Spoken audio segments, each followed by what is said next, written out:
Hi කොහොමද යාළුවනේ මම ඉන්නේ UAE වල ඔයාලා දන්නා මගේ කලින් වීඩියෝස් බලලා තියෙනවා නම් ඉතින් ආරාධනා කරනවා මේ වීඩියෝ එකත් එක්ක එකතු වෙන්න කියලා මම මේකෙදී ඔයාලට වැදගත්ම වෙන දෙයක් ගැන තමයි කතා කරන්නේ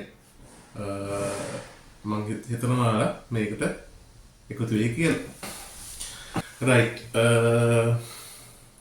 මේ වීඩියෝ එක ඔයාලට හොඳයි කියලා හිතනවා නම් subscribe කරන්න, like කරන්න, comment කරන්න, share කරන්න, තව කෙනෙක්ට දැනගන්න පුළුවන් වෙන්න. ඒ වගේම අපේ වීඩියෝ එකක් දාපු ගමන් බලා ගන්න අවශ්‍ය නම් bell අකුණත් click කරලා තියාගන්න. හරි. ඇත්තටම මම UAE වලට ඇවිල්ලා දැනට මාස කිහිපයක් තමයි වෙන්නේ. ඉතින් ඇවිල්ලා ඉස්සෙල්ලාම අපි කරගන්න ඕන දේ තමයි Emirates ID එක හදාගන්න එක. ඉතින් Emirates ID එකත් මම හදාගෙන දැනට මාසයක් වගේ තමයි වෙන්නේ ඉතින්. එතකොට Emirates ID එකක් ගත්ත ගමන් අපිට ඕන කරන පළවෙනි දේ තමයි ඕනම කරන දෙයක් තමයි අපිට බැංකු account එකක් කියන එක. ඉතින් Emirates වල තියෙන බැංකු account එක ගත්තොත් එහෙම හැම එකටම hidden fees ඒ කියන්නේ අමතර ගාස්තු ගෙවන්න ඕන. මිනිමම් බැලන්ස් මේන්ටේන් කරන්න ඕන. ඉතින් මේ දේවල් වලින් තොරව දැනට තියෙන හොඳම බැංකුවක් ගැන තමයි මම ඔයාලට මේ කියන්නේ. ඔයාලා දන්නවා ඇති රෝයා කොමියුනිටි ඉස්ලාමික් බැංක්. මේ බැංකුව පටන් ගන්න තියෙන 2024 දී.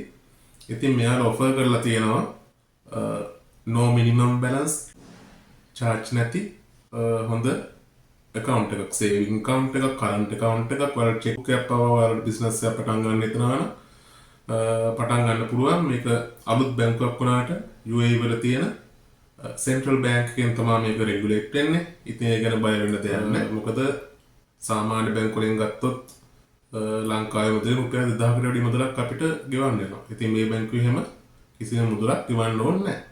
ඉතින් මම හිතන්නේ මේක අපිට ලොකු දෙයක්.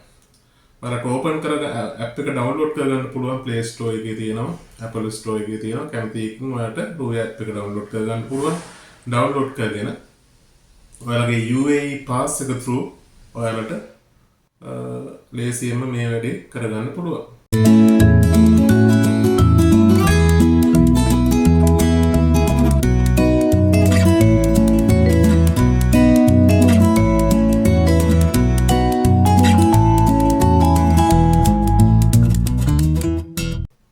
ඉතින් මොකද වැදගත් වෙන්නේ මේ account එකක්, bank account එකක් ඔයාලට වැදගත් වෙන්නේ UAE වල.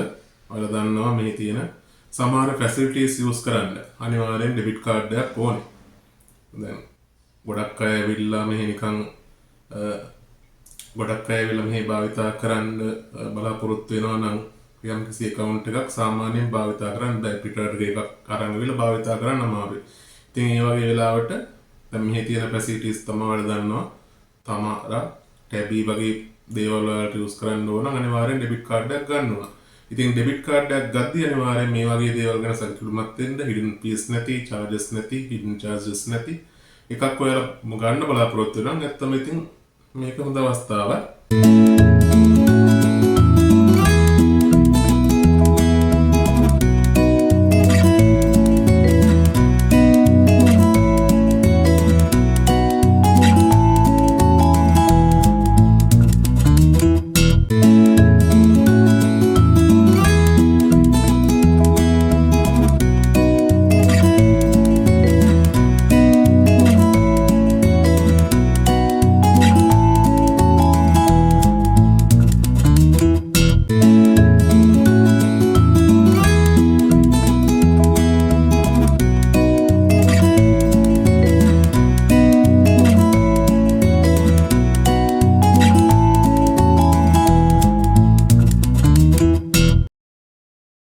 මම හිතනවා ඔයාලට අවශ්‍ය දෙයක් ගැන ඔයාලට දැනුවත් වෙන්න ඕන දෙයක් ගැන ඔයාලට දැනුවත් වුණා කියලා. ඉතින් මේකේ අනිත් කතාව ගත්තොත් මේ පොලිය හැදෙන්නේ 100ට ගාණක් හැම කියන්නේ සේවින් account වලට. මෙයාලා සාමාන්‍යයෙන් එයාලගේ පොලි ප්‍රසිද්ධිය කියන්නේ ලාභාංශ තමයි මේ කට්ටියට රේට් එකක් විදිහට ගෙවන්නේ. ඉතින් ලාභාංශ වලින් තමයි ගෙවන්නේ. සාමාන්‍යයෙන් ළමා ඉතුරුම වලට 100%.2 වගේ පොලියක් ගෙවනවා. සාමාන්‍ය පොදු පුරවැසියන්ට 100.8ක වගේ සේවින් පොලියක් ගෙවනවා. ඉතින් මම හිතනවා ඔයාලට හොඳ වෙයි කියලා මේ වීඩියෝ එක. ඉතින් මම ඉස්සරහට තව වීඩියෝ දාන්න බලාපොරොත්තු වෙනවා. ඒකට ඔයාලගේ සපෝට් එක දෙන්න. මේ වීඩියෝ එක හොඳයි නම් ලයික් එකක් දාලා තව කෙනෙක්ට දැනගන්න ෂෙයා කරන්න. වැරද්දක් අදහසක් තියෙනවා නම් කමෙන්ට් කරලා ඉල්ලනවා. ගොඩක් ස්තුතියි. ගිහින් එන්න.